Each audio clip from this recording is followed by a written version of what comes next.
પગી ગયા વાળ કપાવવા. હવે આ બધું ભેગું છે જોઈ કેવા વાળ કાપે છે. અત્યારે તો બેહાડ દીધો કે અપોઇન્ટમેન્ટ વગર જો તો બેસી જાય નાનો માનો. જોઈ તમે કરાવી નાખું. મમ્મી ખીજાણા હતા બે વખતે કરાવ્યા ને આ વખતે નહીં. જોઈએ કેવું કરે છે. પહેલી વાર અહીંયા આવ્યો છું. ડાઉનટાઉનમાં એક છે વોકિંગ. કોઈ બી કપાવા નથી અહીંયા ને મંચુરિયમ છે.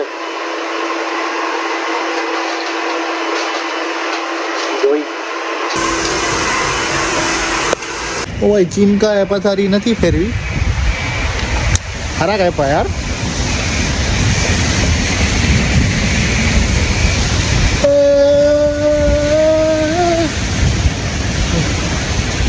વાળ હારા કાપ્યા પણ એની માસીને $40 લઈ ગયા. ગુજરાતી રોવાના ગમે એ ન થાય. જિંદગીમાં રોવાનું તો જરૂરી છે યાર.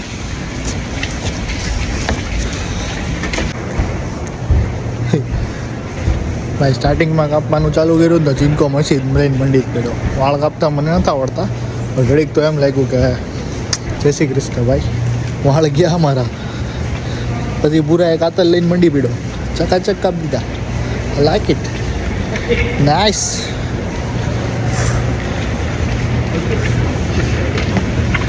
₹2500 दिया इसके.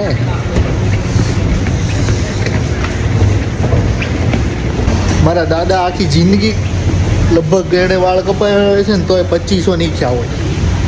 એની માસીને એક વારમાં 2500 થઈ ગયું. એ રોવાનું બંધ કરો. મારા દાદા એક કલાકના 10,000 નો જ જોઈએ. અહીંયા કમાવશો ને કલાકના 10,000 તો બસ વાળ કપાવવાના 2500 થાય. જિંદગી હૈ સફર હૈ સુહાના. નાવા જવું પડશે. ઠંડીમાં નાવા જવાનું. ફાટી રહેવાની છે. ટ્રેન આવી ગઈ આપણી ભાઈ. દોડાય નહીં. એક જાય તો બીજી આવે. छोकरी ते जिंदगी में लड़की बस और ट्रेन के पीछे नहीं भागा करते गाड़ी.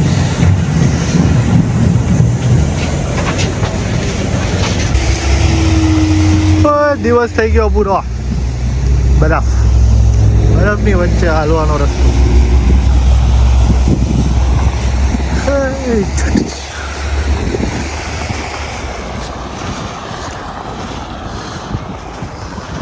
પૂરો હાલીને જતો તો.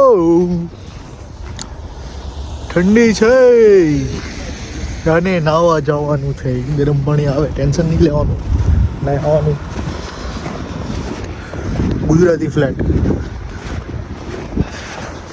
છે એકચ્યુઅલમાં 22 માળનો પણ લિફ્ટમાં 23 લખ્યા છે. અહીંના લોકો 13 નંબરને ખબર નહીં અનલકી માને છે તો 13મો માળ છે જ નહીં. 12મા પછી સીધો 14મો છે.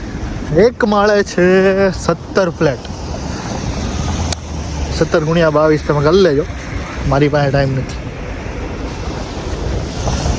વિચાર કરજો કેટલી કમાણી. ફૂલ પૈસા એવા 4 બિલ્ડિંગ છે. સોરી કહેવાનું રહી ગયું. રાની મેનેજમેન્ટ દોમ પૈસા છાપે છે અને બધાનો અલગ અલગ ભાવ.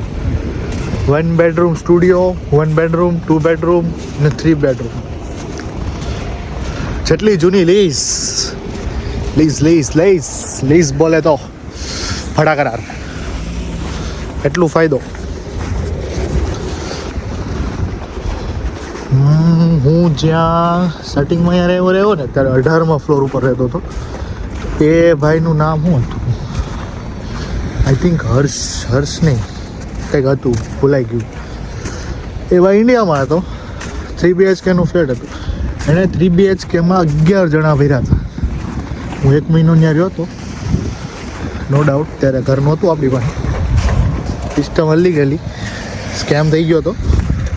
એ સ્કેમ આપણે બીજા વિડીયોમાં કહેવું, આજે નહીં.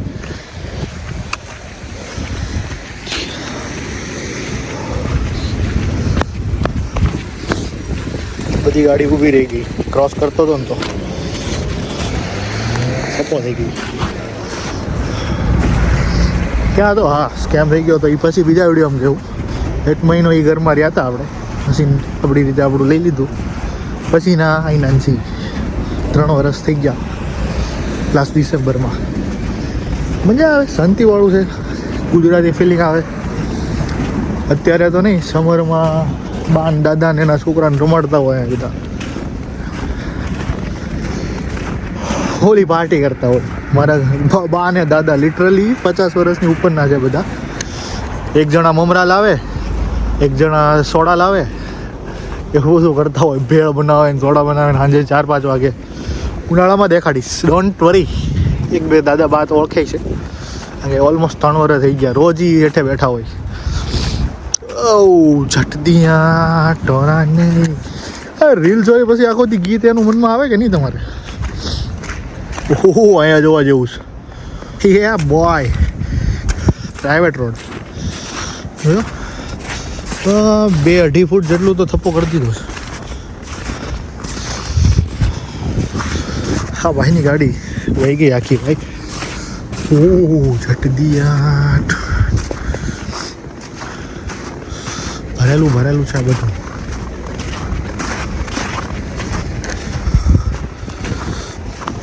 કાંઈ વાંધો નહીં. ઓકે, આપણે ઘરે પહોંચી ગયા. હવે એક નવા જૂની કરીએ, વિડીયો એડિટ કરીએ અને અપલોડ કરીએ. C you. હેરાટિંગનું પૂરું થઈ ગયું. ઇન્સ્ટાગ્રામમાં 2-3 દિવસથી કાંઈ મૂકાણું નથી. રીઝન એ છે, કન્ટેન્ટમાં લાવવાનો થાય છે થોડો ચેન્જ, કારણ કે ડેઈલી બ્લોગર થઈ ગયા છે બહુ બધા. Let's see.